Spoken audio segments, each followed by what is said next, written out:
I'm sorry, are we having a conversation and we're done? Okay, that's good. All right, I have quite a few things to get through at the top, so please bear with me. Today, following completion of the U.S. Army Forces Command's independent review into civilian casualties that occurred on the 18th of March 2019 in the vicinity of Baghouz area, the Secretary issued a memorandum to the services and the combatant commands reaffirming the importance of timely reporting and intimate command oversight of civilian casualty allegations and incidents. Now, while the Secretary remains confident that leaders across the department continue to share his commitment to protecting innocent civilians in the conduct of our operations, he was, as he communicated to the department, disappointed to learn that several aspects of this particular review missed deadlines, accepted informational deficiencies that prevented making complete assessments, and were left open for many months. His memo today laid out 5 clear steps that he expects leaders to take to avoid such delays in the future. Now, by now, you should have all received copies of both the Secretary's memo as well as General Garrett's summary of the Baghouz review in your inbox. Both are also going to be available, if they aren't already, on defense.gov, our website. So preserving our valuable time here together, I'm going to refrain from reading them all out to you in detail. But I do encourage you to go review both General Garrett's executive summary as well as the Secretary's memo, which again lays out the review's methodologies, the key findings, accompanying recommendations, and of course the specific direction that the Secretary has given now to the department. Both of those documents and outcomes will be fully incorporated into the department's broader civilian harm mitigation and response action plan, which was directed by the Secretary back in January. Chris Mayer, the Assistant Secretary for Special Operations and Low Intensity Conflict, is hard at work on getting the work of that civilian harm mitigation and response action plan done and getting his team in place. That work is ongoing. Switching topics to suicide, obviously remains a challenging issue here in the department and, of course, across the country.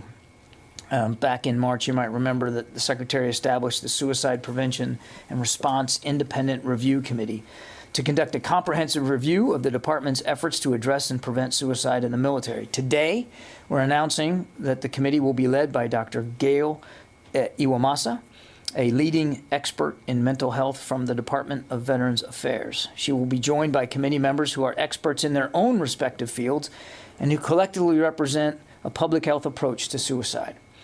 They will be supported by consultants who will add critical perspectives in the areas of officer and enlisted leadership, the needs and perspectives of our military families, and the role of chaplains in suicide prevention. With that, the committee members are in Washington this week to begin their work, and in July they will start visits to the installations that were named in the on-site installation evaluation report back in March, which we've talked about. The review of these initial installations will yield recommendations for the department that can be applied across our force. The committee's initial report is due to the Secretary in December. Their final report and recommendations are due to Congress in February of next year. The list of members and special consultants, the committee's charter, and the projected dates for site visits will be posted on defense.gov. Moving over to NATO, Naval Striking and Support Forces NATO, and U.S. Navy Sixth Fleet in Europe. We kicked off the NATO-led activity Neptune Shield today. This activity increases the pace and flexibility of command and control of U.S. naval and amphibious forces between Sixth Fleet, the Harry S. Truman Carrier Strike Group operating in the Mediterranean Sea, USS Kearsarge Amphibious Ready Group that's operating in the Baltic Sea, along with the embarked 22nd Marine Expeditionary Unit, all be placed under NATO operational control through the end of May. And this activity will serve as a centerpiece for fostering NATO allies' ability to cooperate and integrate effectively. Neptune Shield 22 follows previous activities, Neptune Challenge in October 2021, and Neptune Strike in January to February of earlier this year. Finally, scheduling-wise, the Secretary will be returning this evening from his trip to the UAE. He will meet various counterparts the remainder of this week. Tomorrow, He will meet with the Swedish defense minister. On Thursday, he will meet with the Spanish defense minister as well as the Israeli defense minister. And then on Friday, he'll meet with his Colombian counterpart. We'll have, obviously, photo sprays and access at the beginning of these meetings, as well as readouts after the fact. And with that, take questions. Lita, thank you for bearing with me. So just one on Baghouz. It appears that he found that there were no violations of law of war, et cetera, but were there no findings that anyone either got a letter of reprimand or anything in these multiple failures for filing not on time, et cetera, et cetera?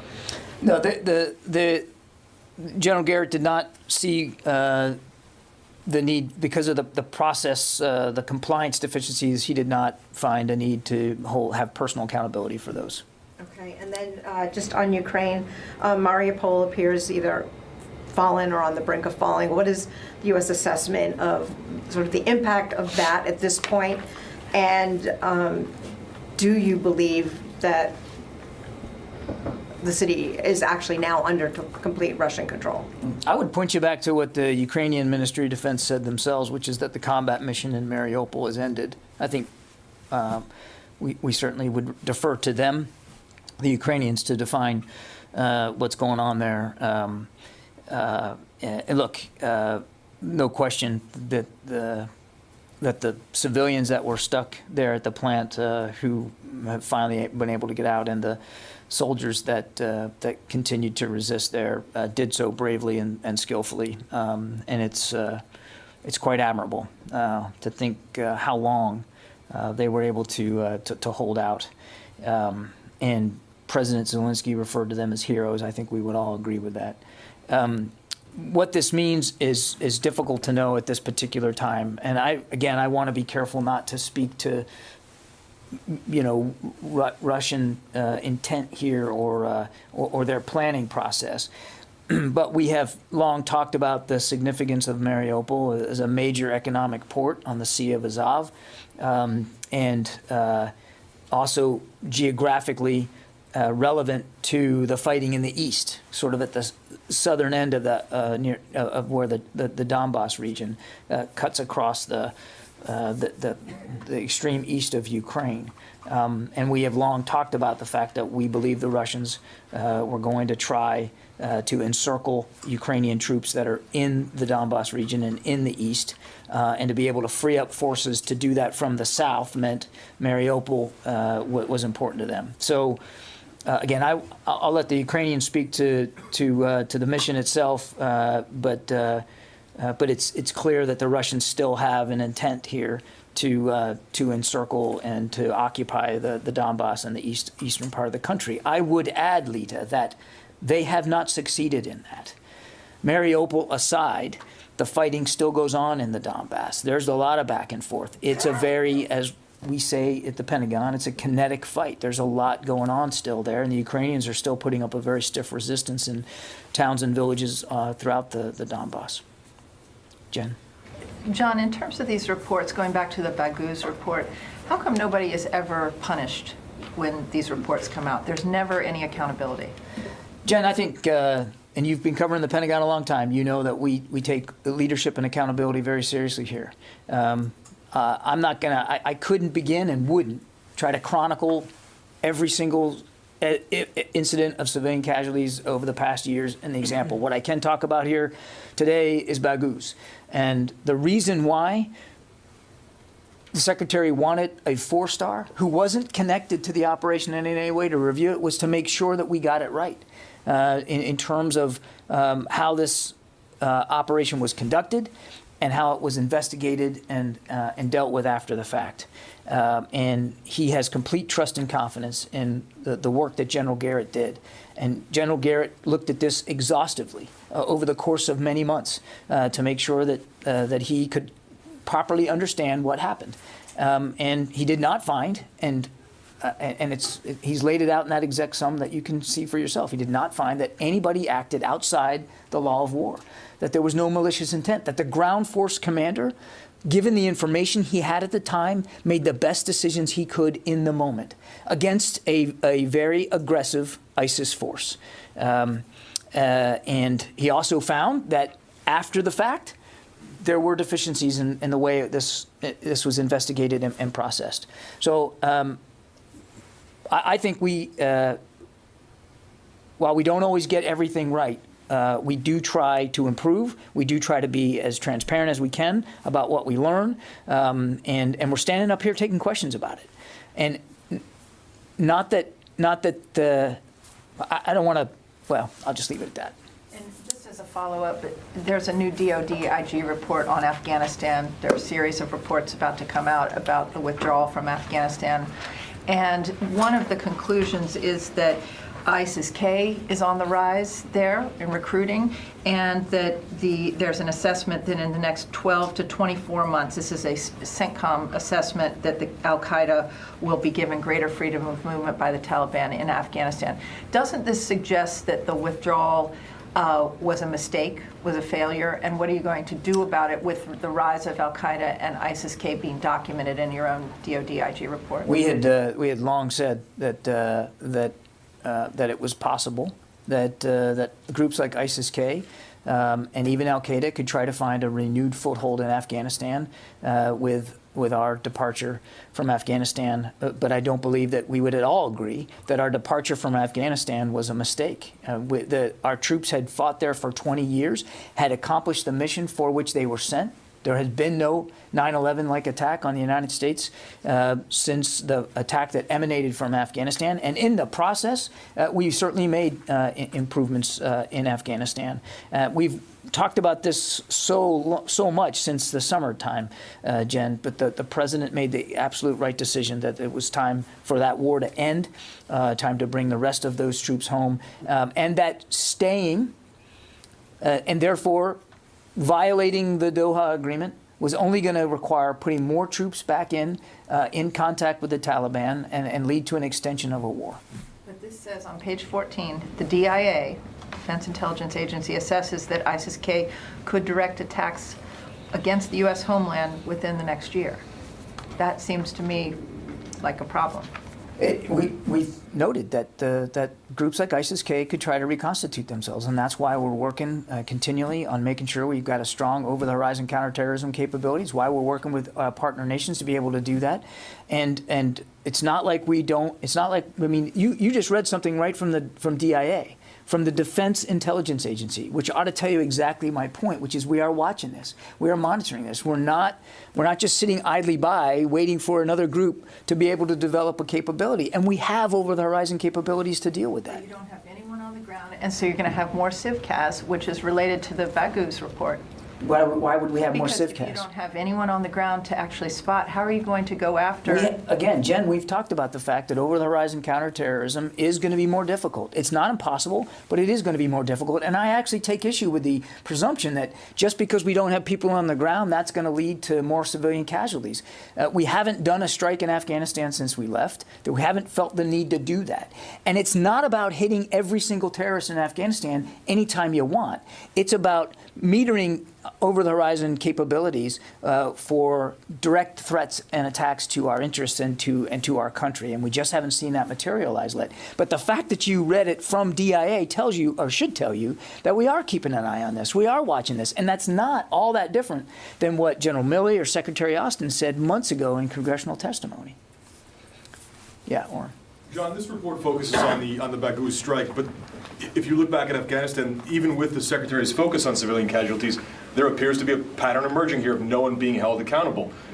What does it take for accountability to be imposed, or for someone to be held accountable for civilian casualties? Because you seem to be saying that, look, as long as there's no malicious intent, the number is irrelevant of civilian casualties. No, well, we've never said that, Orrin. And again, I think we would take issue with that. I mean, we're standing up here talking about civilian casualties.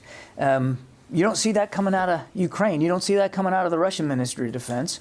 We're actually answering for it. And we're releasing an unclassified summary of a classified report on civilian casualties. Of course we take it seriously. We wouldn't, wait a second, we wouldn't have stood up a civilian harm and mitigation response action plan if we didn't want to get better at this.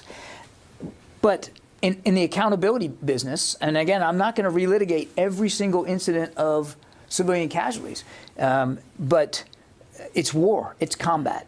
And ground force commanders or commanders in general aren't always going to have perfect visibility, the kind of visibility that General Garrett had, a couple of years now after this strike.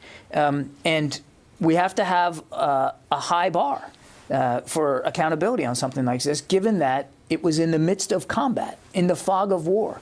And if you can prove that an individual deliberately caused civilian casualties and violated the laws of war, which we actually take seriously and the Russians don't, then of course there would be cause for holding people accountable. Absolutely. But if in the review, as General Garrett did, a review of a previous investigation, and neither of which found that the ground force commander or anybody involved in that strike violated the laws of war, or acted inappropriately, or acted with malicious intent, deliberately wanted to and sought out to kill civilians, then you tell me, should they be held accountable? If they were simply doing what their mission required them to do in accordance with the laws of war. I think that's a pretty clear standard. Yeah, Tom. Hi, John. I have two distinct questions. I'd like to ask them separately, if I may, to give you the full opportunity to address them in a robust manner. My first question is a follow-up to Jen and him. You're talking about, a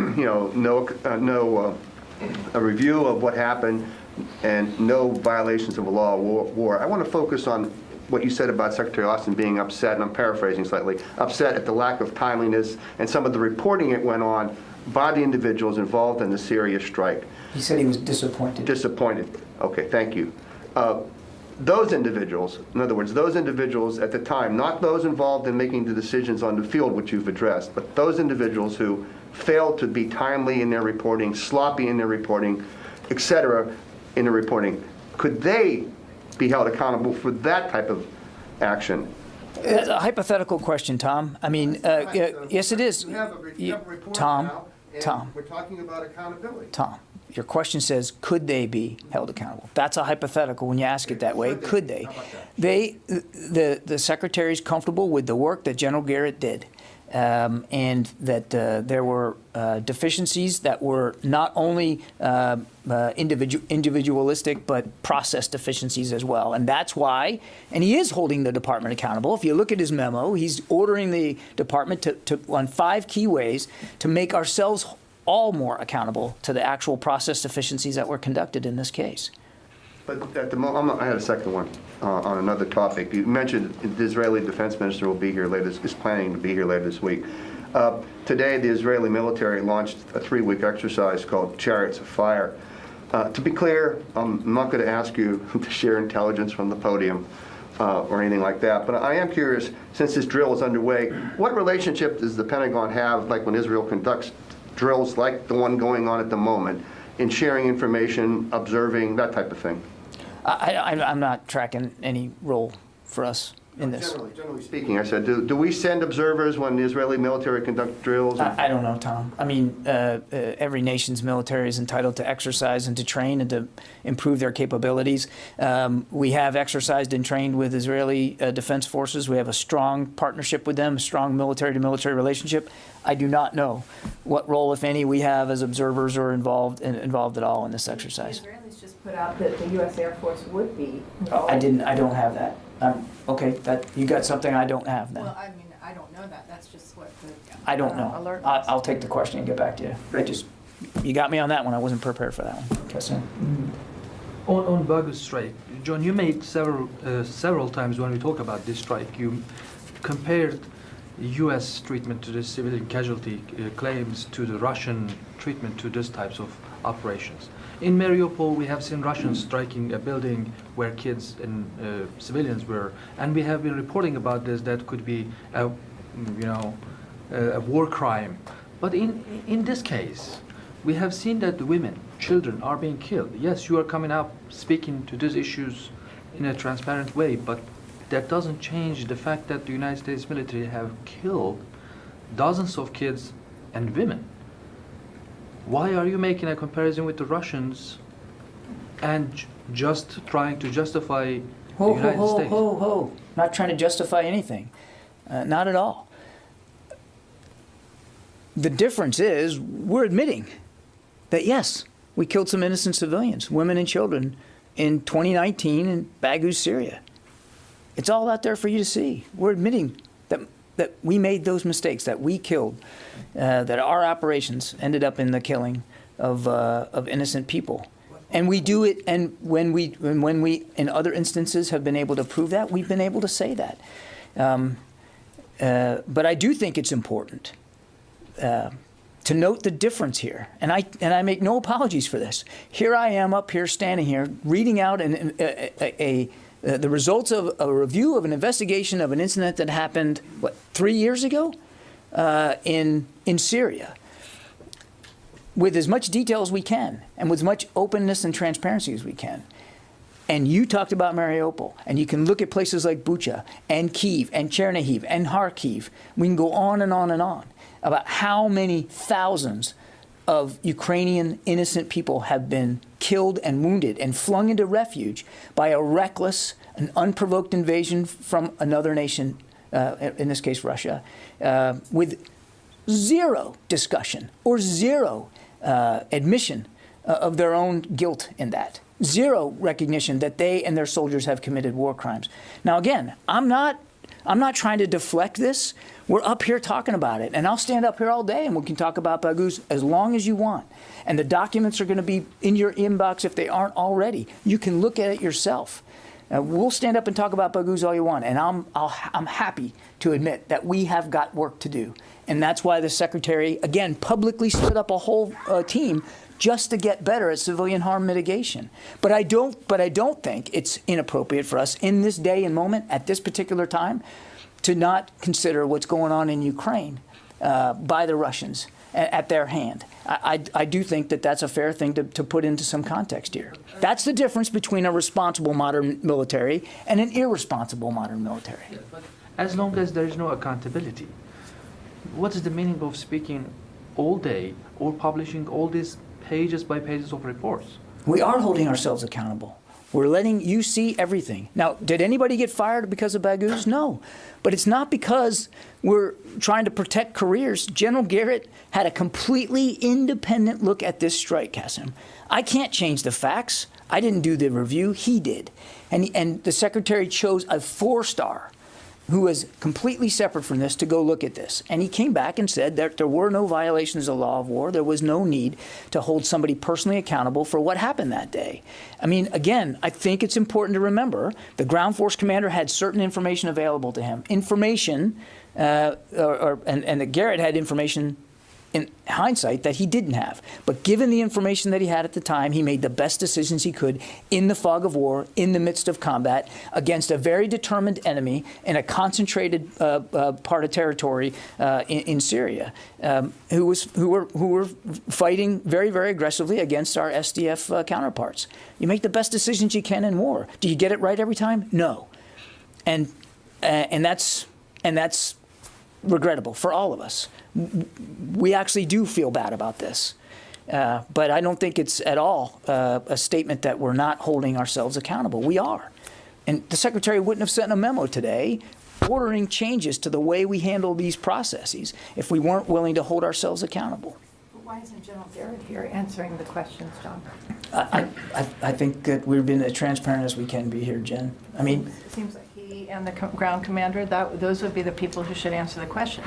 And let's not forget that it was the New York Times that caused this review to take place. Not questioning that at all. It would not have been taken place without reporters looking into it. I'm not denying that the New York Times report spurred this review.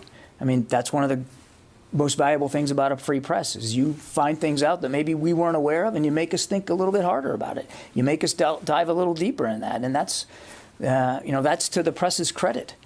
But again, we've been very open about this particular review. You can see the documents for yourself.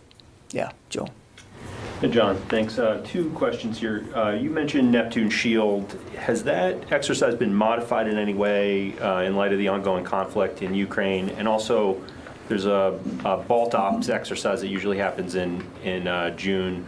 Will that take place as planned or be modified? You'd have to talk to Naval Forces Europe and NATO Striking Fleet. I don't know. I don't know what modifications were done on the exercise or what that means for ball tops. I don't know.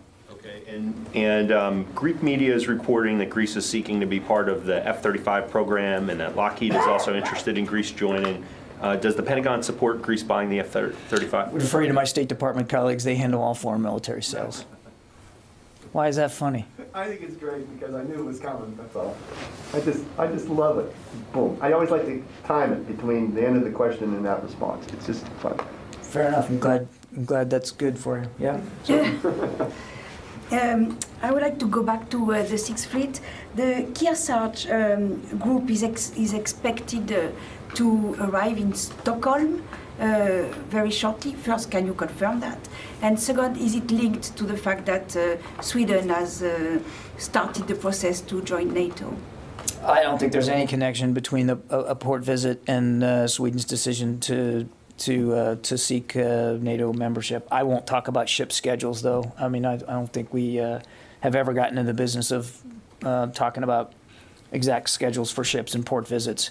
But there's no connection to a port visit in Stockholm to Sweden's desire to seek NATO membership. No. Yeah. Two quick questions. In terms of, so defense officials have mentioned that the likeliness of this war, it could go on for a while. Is the DoD tracking any possible equipment, personnel, or technology bottlenecks that the Russians might have to overcome to continue to prosecute this war? I think we've already talked about the fact that that we know Mr. Putin is having trouble being able to purchase some necessary electronic components to his precision-guided munitions, and that's based a lot on the, we believe, the pressure that that the sanctions have put on his defense industrial base. But beyond that, I don't have a specific example. Yeah. And then it seems that the Ukrainians are making some progress on a couple fronts, most notably around Kharkiv.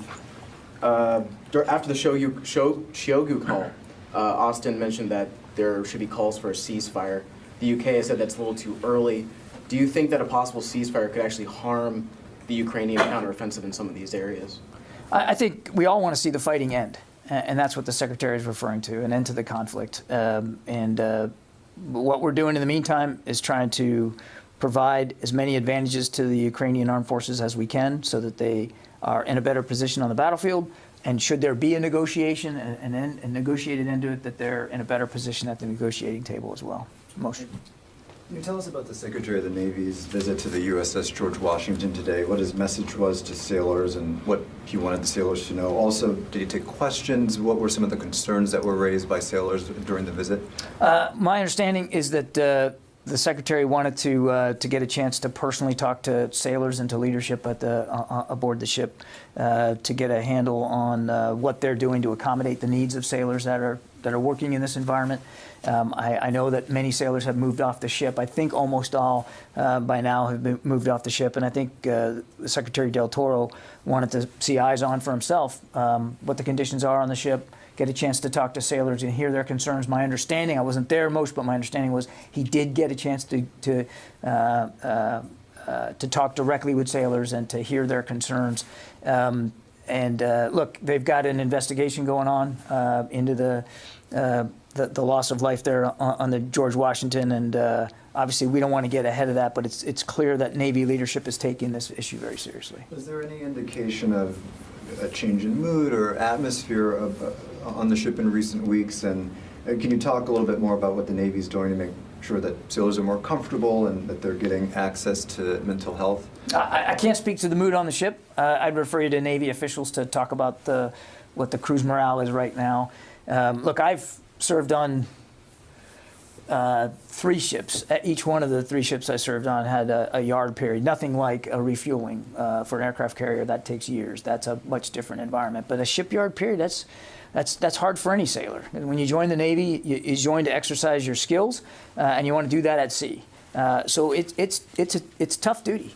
And I'm sure the Secretary had a chance to see for himself the conditions on the GW, which, again, a ship is not meant to be penned up in a yard. It's a difficult environment. And it's very clear that the Navy's taken the conditions seriously and the concerns of the sailors seriously. They're beginning to move like I said, most of them are off the ship now.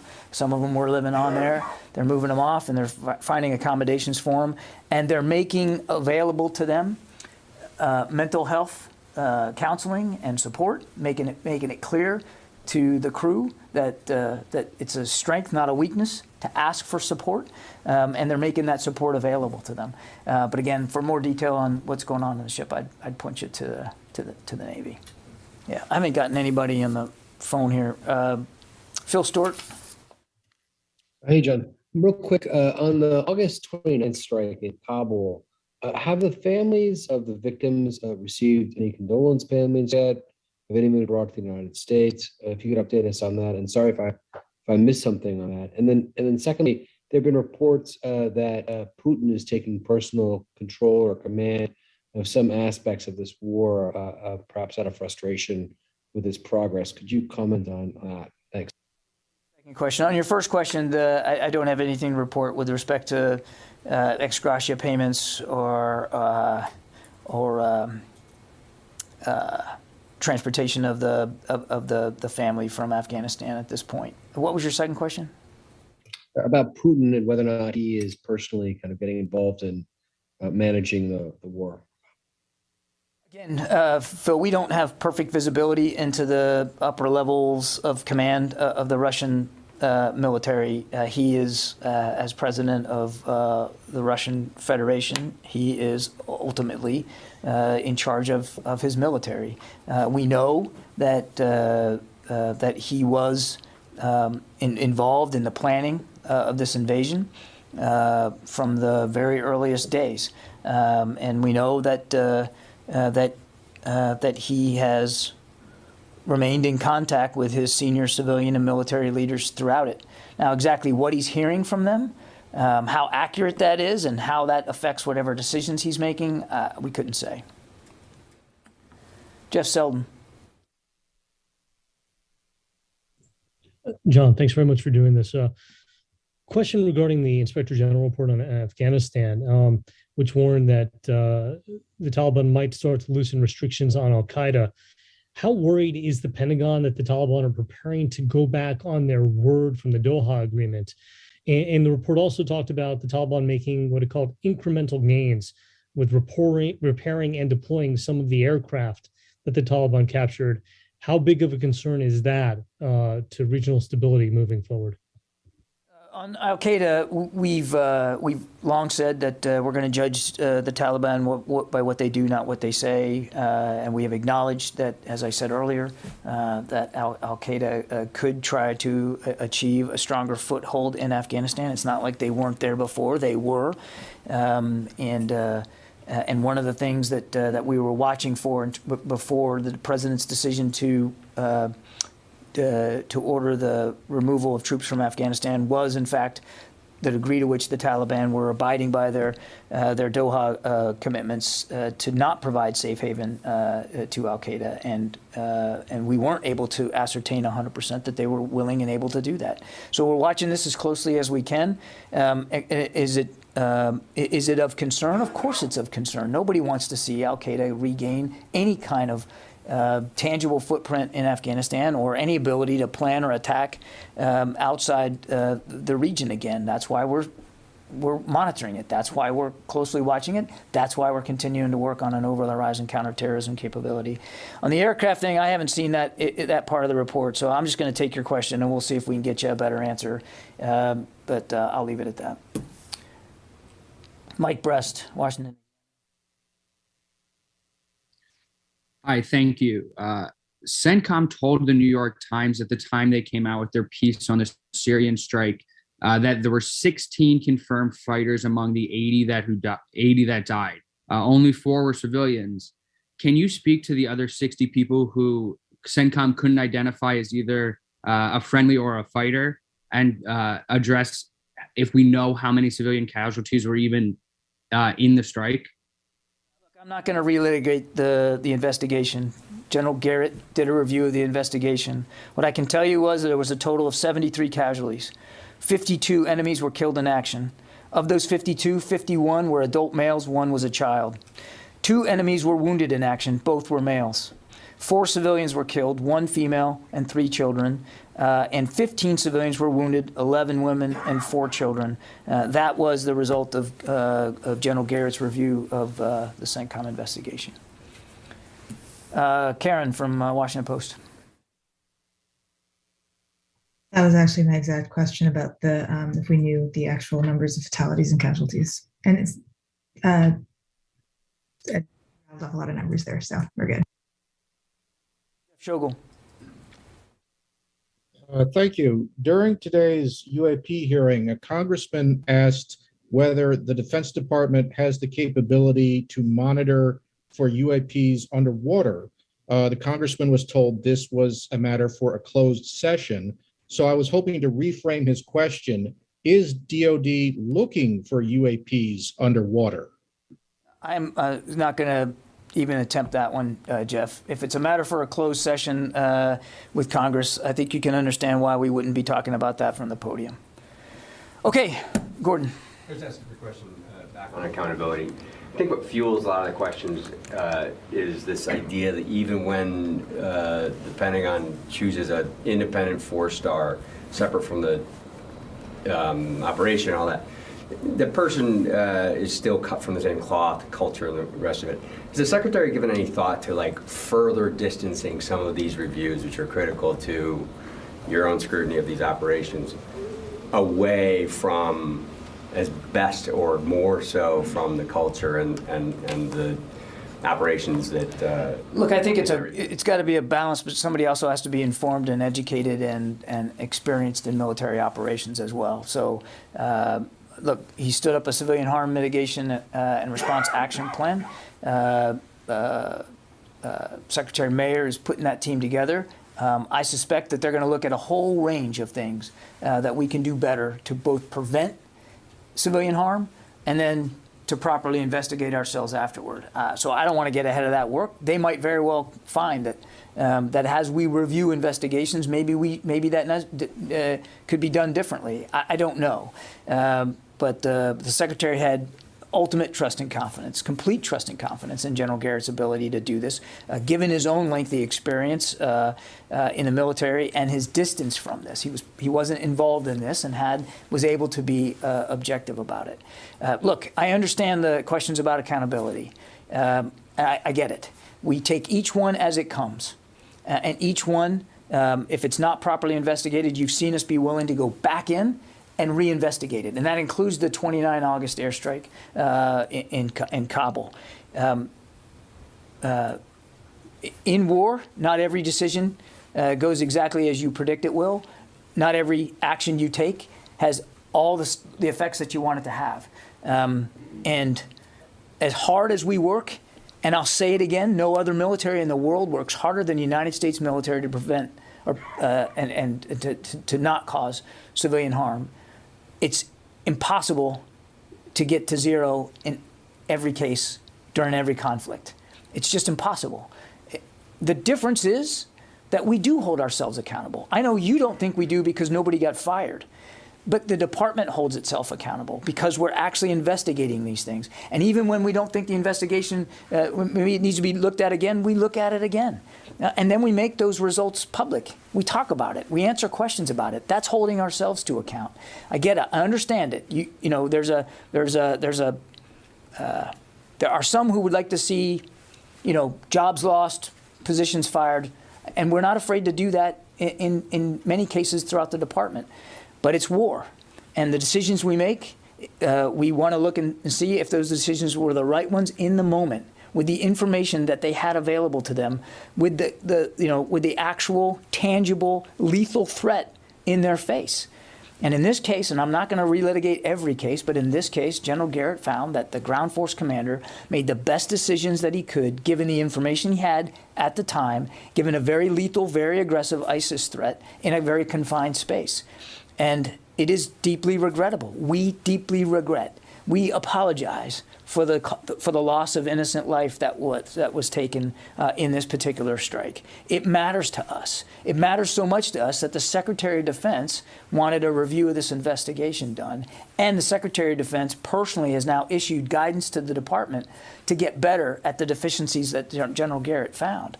And we're going to keep working at this, Gordon. We're not always going to get it right, but we're always going to try to get it right, and we're going to try to talk about what we're doing to get it right. And I think that's remarkable.